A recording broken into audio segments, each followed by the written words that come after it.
Alrighty, guys, here with Coach Boone, Southern Miss defensive line coach. Watching Mississippi State, they got some hogs up front. Yeah, they got a lot of a lot of beef. They lost a lot of guys last year. I say a lot of guys. They lost about 2 or 3 guys that played a lot. A couple of them in the NFL, but you know they're huge up front. I mean, their tackles are 6'8", 345, 355. I mean, you know, there's a lot of meat in there.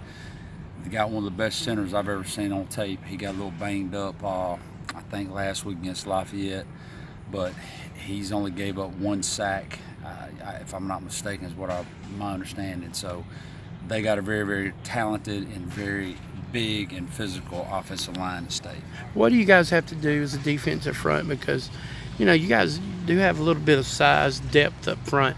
Right. What do you guys have to do this week to kind of offset what they do with their size? Football's an easy game. You got to be gap sound inside. You got to make sure you play your blocks, fit your blocks, release blocks. But at the end of the day, you can't get out of gap. I mean, these guys are an inside zone team, and everybody knows it. And they're very, very good at what they do. You know, their steps are all in sequence. They got a lot of different runs with the quarterback play, with the tailback. They got, obviously, their tailback's one of the better ones, you know, we're going to face this year. So being gap sound, staying in control in your gap, releasing all blocks, and making plays. How important is that depth going to be for you guys? Huge, especially on a late kickoff.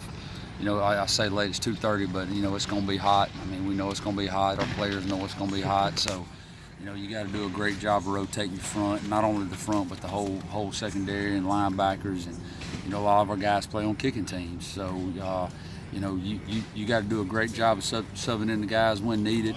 You got to do a great job of staying hydrated before the ball game. We've been talking to players all week about hydrating and staying fit, but at the end of the day, it's football, and we got to get off the bus and get ready to play. Well, Coach, we appreciate it. Best of luck, beat Mississippi State, I appreciate it, man. Talk to you down the road, buddy. All right, brother.